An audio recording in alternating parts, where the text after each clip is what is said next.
I think what's now happening the last years with the Swedish Conservative Party, they wanted for 75 years to take down and take away all the socialist parts of the welfare state and the welfare state itself. So when the Conservative came to power in 2006, there was a big debate that they have changed. They have now accepted the welfare state, the Swedish model. They are almost social democrats, like Tony Blair have accept a lot of Tories policy making in Great Britain. And what happened was that they have accepted a new form of welfare state, a privatized welfare state, where the CEO in those privatized big business companies, they are as conservative as the public sector officials in the 70s in Sweden were very red and socialistic. So their friends are now in these big corporations privatizing the welfare state, and the Conservative Party is now accepting a privatized welfare state. So I think that is something is happening, and the corporation is also changing the conservative side of the politics. In my new little book, I actually talk about this, and I say, quoting the Swedish example, and I say, is this the new social compromise, right? You can have your welfare state, provided corporations can play very comfortable little games with politicians about providing it. If that's the new social compromise, it's another Faust pact with the devil. Everything is like with social democracy. Is it over? That's the question. Is it over now? That's what you think. If you're a social democrat and like the public sector and the welfare state, was this some kind for 75 years after the Second World War and never anymore? That's a very sad question. What do you think? The British Conservatives now are very happily saying, we are learning from the Swedish Social Democrats. They had free schools. And free schools are presented as movements of parents, usually religious parents, who want, or parents who want a lot of sport or music, who set up these schools. Actually, of course, what it's really about, as it is whenever you have a privatization of a welfare state, behind these people, behind the voluntary sector people, stand the big corporations. And the second time round for bargaining for a contract, they come in with their big money. They know how to win contracts. At the moment in Britain, our health service is being marketized, and local teams of medical practitioners have to bid for the right to continue providing their practice. They are just a few doctors, very busy. In the evening, they have to work out a business plan. Along comes an American corporation who can employ whole specialist teams on building business plans.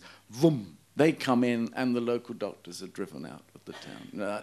Now, this is leading to the destruction of the welfare state. But there are reactions, and the Hegelian dialectic continues. But when these things start to deliver bad consequences, then you do get protest. Hi, democracy is a lot about taking responsibility. My part in the civil society, and also as a civil member, is not only to go and vote, but also keeping alive the democratic debate. And you can see that here locally in our region, Skåne, where the healthcare is in a great decline, and we have a chaotic situation, really.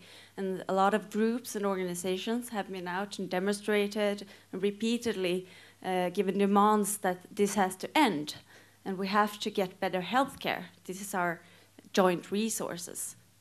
In these demonstrations and the repeated demands, I miss the Social Democratic Party backing up. Where are the union and the party when these demands are coming? Because this is our chance to have the voices heard. You're pointing out something very important, because I think that for a very long time in Sweden, the Swedish Social Democrats and all their movements and trade unions, they was the people, they was the moral majority, they was the movements and the movement, and it's not that anymore. But I still think that what's said on the party meeting or in the parliamentary group, that is still what the people think. And if we say something on the party meeting, then the people will know. And I think that is a missing link, you can say, between what we were and what we are.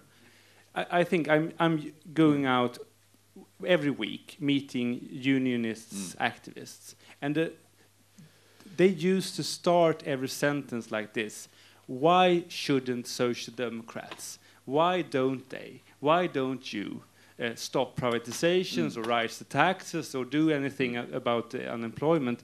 I think that is why isn't the political party, the Social Democrats in Sweden, do what these protesters want? And I think that is a consequence of this kind of lobbyism. Yeah, I think you gave up the answers, and they're rather bad, worrying answers. Now, there are signs, you see, the way in which and this shows some of the way in which protest is important.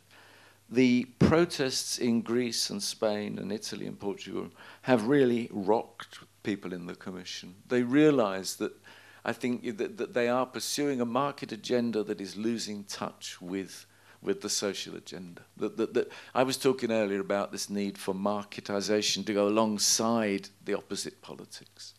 And I think some of the people in the Commission have understood that.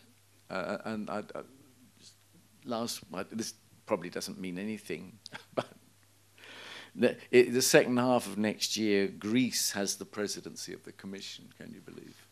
And the Commission is organizing a conference to start this process, and they've asked me to open it with a talk about these issues I'm talking about here tonight. Now, that means there's some people in the middle of the Commission who are trying. They'll probably be defeated, but there is something worth fighting for in Europe.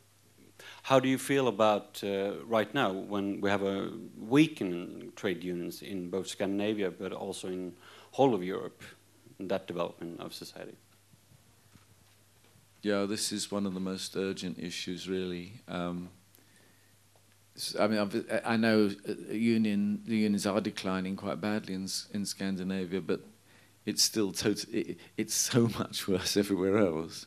But this is partly about building memberships in the new sectors of the economy.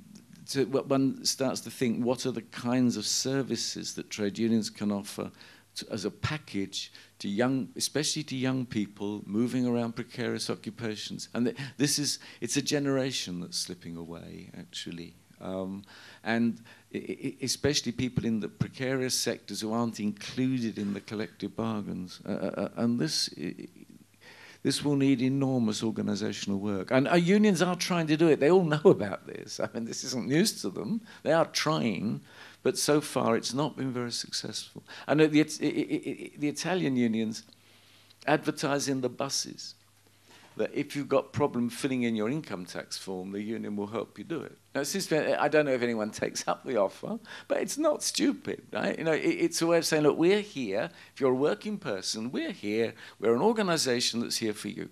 And I think it needs a lot of creativity around that kind of thing. If we lose union membership, then you really have lost democracy. Let me just, on the issue of trade unions, ask Daniel. Now, this growing together of business and even social democratic political elites, does that go also for the trade unionist elites or leadership? The elite of the trade union organizations or the trade unions is still from the workplaces. They are long runners. They started in the unions on the floor and end some of them as the elite of this union. And I think that is also a very interesting difference between the Social Democratic Party and the LO trade unionism. The class structure of these elites. It's totally different. And I'm writing a book now about some of these consequences of what we're talking about now in Sweden. And one of these was that 1991, when the Social Democrats lost the power, not the last time, yeah, before 2006, it was the last time we lost power in 1991. Then the party lost, I think, 19 seats in the parliament. 18 of them was from the trade union members.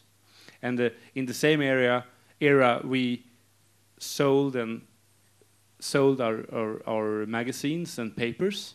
We couldn't afford to have labor and workers' papers in all cities in Sweden. And in the same era, the same year, the trade unions had not anymore this collective membership in the party. So from 1889 to 1989, there was a trade union majority in all social democratic organizations, on the basement and in the elite. And that was also the structure of the party elite. And even the party, like the persons worked in the party was picked from these organizations and the trade unions. And now, 2010, I think, they decided that everyone who will have a job in the Social Democratic Party must have an exam from the university. What is that meaning for the Workers' Party of Social Democracy in Sweden? I think that is the death of that. I haven't heard any European politicians with the Social Democratic membership having a vision or an alternative about this crisis. I mean, when I took my first course in the Young Social Democrat Youth Organization, then we know about Keynesianism and how to recover economy. That's like the soul of the social democracy, and you can't hear that today. And that's what I mean, that maybe I think there's a great need of social democracy, and there's a lack of parties that they are social democrats. So there's a continent of social democrats with no parties. We must end on a slightly optimistic note. And I thank you very much for coming here. Thank you.